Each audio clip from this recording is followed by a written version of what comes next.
Welcome to the Slop Farm. Enjoy the video.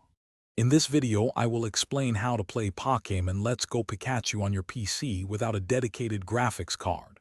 This can be a bit challenging, but with the right approach, it is certainly possible.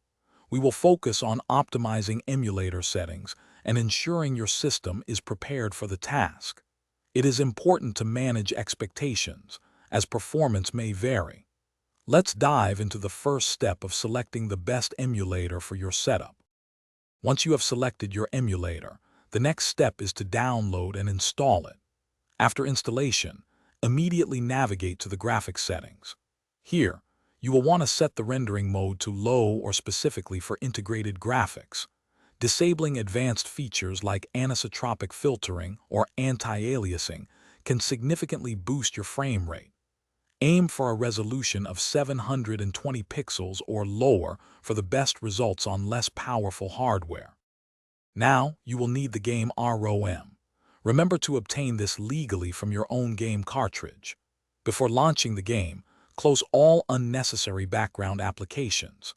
This frees up valuable system memory and processing power for the emulator.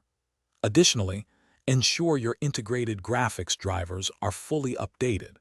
Newer drivers often include performance improvements and bug fixes that can make a noticeable difference in your gameplay experience. It is important to manage your expectations when playing without a dedicated graphics card. You might encounter some minor visual glitches or occasional slowdowns, especially in graphically intensive areas. If you experience persistent issues, try experimenting with different emulator versions or tweaking individual settings further. While these steps can help, a dedicated graphics card will always provide the smoothest and most consistent Pokémon Let's Go experience on your personal computer.